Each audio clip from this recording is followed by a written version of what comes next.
Brian, go ahead. Hey, Coach. Hey. Now you guys are almost through spring ball. Are Yep. you liking what you're seeing out of your defense as a whole, and kind of what areas you feel like you guys have gotten better at, and maybe some things you still need to work on? Yeah, I think we're looking for consistency. We've talked about it kind of at length here, whether it's in training camp or last spring. When you go against your offense, you're either great or you stink. There's nothing in between. So, yeah, it's been some really good days, some days that struggle. So just looking for consistency, both as a defense overall, as well as players. Some of the guys that have come back have done a great job. I can't say enough about Arden Walker. We talked about him taking more of a leadership role. He's done great. Ben Finiseth has been given a role and really run with it. A guy that this program means a lot to him. That's easy to see. Carter Stoutmeyer's done a good job. Obviously, a bunch of injuries that happen in the spring, so we're just trying to get 11 out there sometimes. Excited for the rest of the week, excited for Saturday, and kind of see where it goes. Coach, you've often been labeled as like a mad scientist in terms of your football IQ to your players. Is there a player on this defense that you think has a equal level of football IQ, or someone who's just as hungry to learn as you are? I hope they're a lot smarter than I am.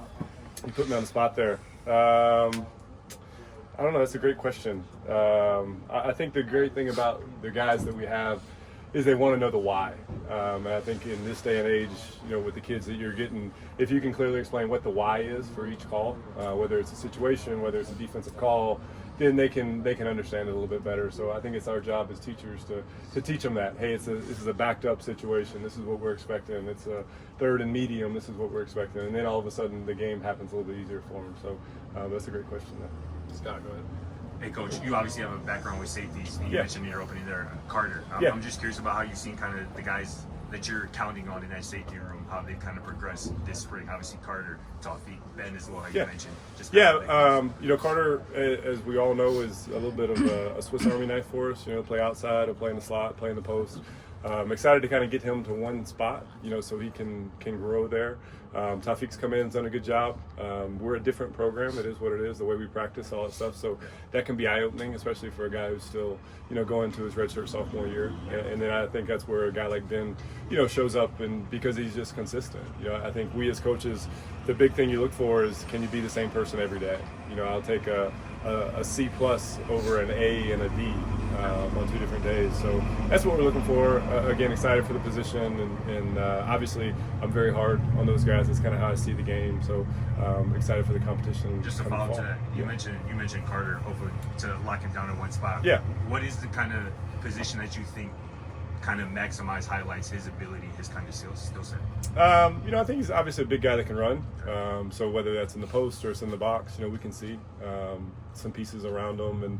And while, he's playing one spot, we can do multiple things. So I think, people talk about it all the time, the amoeba defense, whatever that is, right? If you can line up over tight end and play a deep half and then cover and then blitz, the more things you can do from the same kind of status quo look defensively, the better off the results, because the offense won't have a clue or a beat on what you're going to do. So excited for that. Appreciate you. Yeah. Go ahead. You've been wanting to design your defense around your players' individual strengths. What elements of your defense feel different this season with the personnel you have in your unit? I joked around with Bucky. It was almost like that scene from The Fresh Prince of Bel-Air, where he's like standing in the room and he's looking around like, hey, where'd everybody go? We did it a little bit different. We took the first 6 practices and just wanted to see, what we had. Who can rush, who can cover, who can pad back, who can play the run, all those kind of things. And then for the rest of the way, trying to highlight those guys and see exactly what they can do. So, it changes by week also. We can be a great single high team, and you're playing a team that you got to play some zones. We got to adapt and adjust. So the more we can do to simple it down for our guys, the better. And that's the huge thing we've done this offseason is truly try to be technicians. So hey, this is what curl vision is. This is what curl flat is. So when they look at it, that they've done those drills, they can do those things. So again, it goes back to his question. If we can have the same look and do multiple things, then hopefully we have the pin last defensively. Jake, go ahead.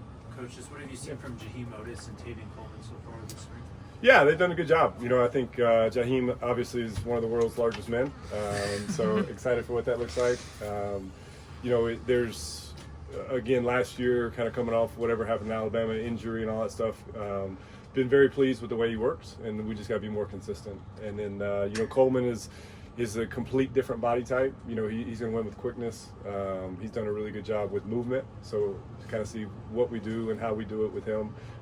You know, Coach Pecco's come in and done a great job, you know, with the inside guys. Obviously, anytime you walk around with 15 years of NFL experience, people look at you a certain kind of way. And I think he probably had a C on his chest for, I don't want to short him, probably 8 years. So he's a mover of men. He's done a great job, as well as Coach Hilo with the ends. You know, really, really pleased with the front and excited to see kind of how it looks come fall camp. Brian, go ahead.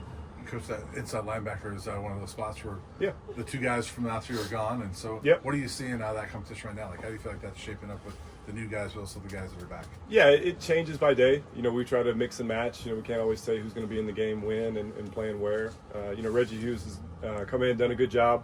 A little bit different system for him, but he's a very, very prideful. And I think as a coach, you know, that's what you want. Somebody that they know when they make a mistake. And I think the big challenge with Reg is play the next play. You know, he's one of those guys that wants to be perfect, which is great. It's a great trait in life. And then, you know, in between French and Salter and some of the new pieces that we've added, Mantrez, obviously, I think those are the only new ones in that room.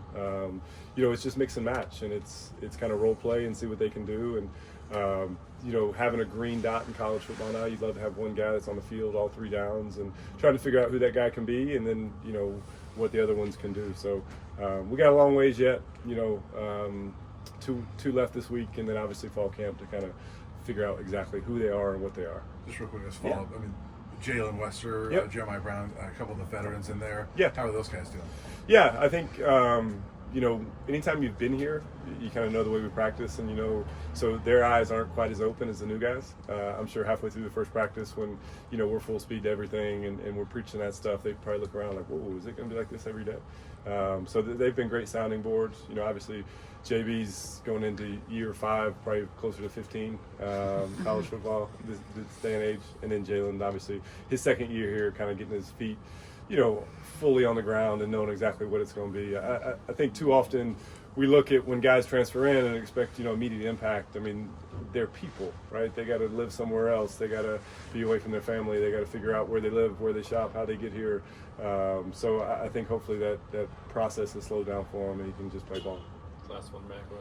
2 for you. Okay. With Domata Pecco, Yep. how involved were you in that process, having that prior relationship with him? He mentioned that, you know, he knew you ahead of time. And, Yeah. you know. Obviously, you know, when D-Lou left, you know, Domata was a guy that was highly, highly recommended. And when you're talking about like a mover of men, I think it starts with the person. And Domata is as real as they come.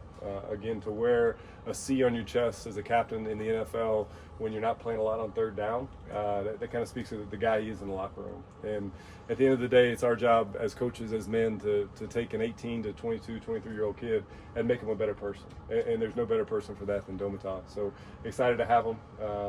You know, obviously, I was a young scout / coach when he was there. When he came out here to play with VJ in Denver, that was in the transition period. So have been super proud of him from afar. We've had some conversations, and once we had a chance to do it, I was fired up. And how about Coach Hilo? Now that he's down on the field, I assume that's where he's going to be. Who do you have somebody in line to be your eyes and ears up Oh, there? there's a lot of movement. Yeah, keep your eyes on your toes. But no, George was a lifesaver for me last year in the box. A guy that's kind of been in those environments and knows kind of how I see the game, and less is more on game day with me. So was really, really, you know, crucial for our success last year. I'm excited for him in his new role. Again, he's a guy that is just a phenomenal coach, a phenomenal person. So yeah, I'd like to have him in the foxhole with me, and we'll see kind of how the other things play out. Thanks, Sounds good. All right, thanks guys.